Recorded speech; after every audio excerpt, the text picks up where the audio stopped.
song that spreads the message of exploitation and objectification of women in the U.S.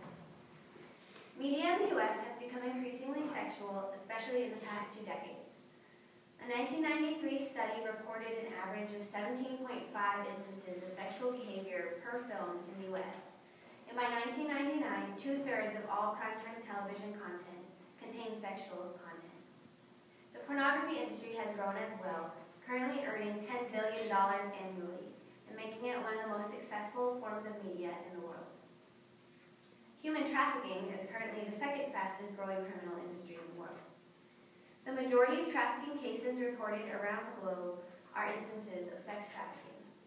Sex trafficking is federally defined as the recruitment, harboring, transportation, provision, or obtaining of a person for a purpose of a sex act, which is essentially taking a person's body and selling it.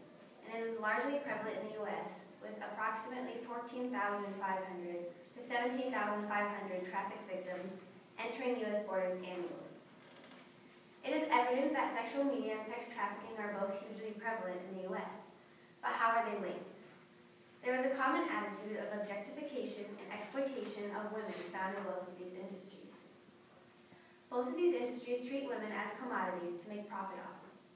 The media promotes the exploitation of women found in sex trafficking and even glorifies pimps in songs and movies, praising people who are essentially slaveholders. While the media directly intersects with sex trafficking in this way, it also indirectly supports the sex industry by advertising women as commodities. This is alarming because this disregard for female worth is all over the media, and the media permeates much of American culture. If it is normal and acceptable to objectify women, then people can become desensitized to sex trafficking, and the industry will flourish even more. Because of this, there is a need for the public to be aware of the harmful effects of an attitude of objectification. Effective advocacy and education about this topic on several different levels will expose objectifying media in the sex industry for what it really is. Perhaps, when people are aware of these things, they will be more conscious of the media they consume, and they will discourage this attitude. From the Christian view that humans are made in the image of God, this behavior blatantly rejects the inherent worth given to all humans as creations of God. Inferior treatment of women also violates the idea that each human is equal in value because they are equally created by God. This idea of equality is one America prides itself in, and whether people are Christian or not, advocating for equal rights is quite popular in the United States.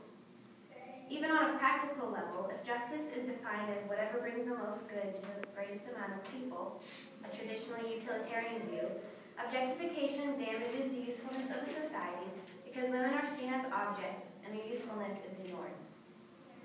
While one all-encompassing solution to the problem of sex trafficking is nearly impossible to find, attempting to change attitudes on a social level can be a good place to start.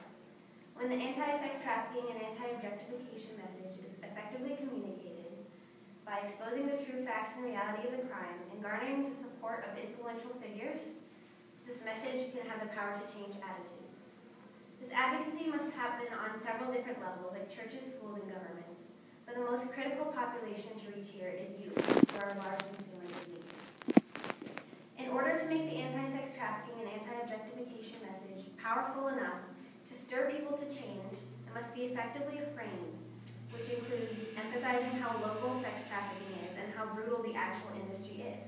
Most people are unaware of these facts. Additionally, people are likely to listen to and follow figures in authority.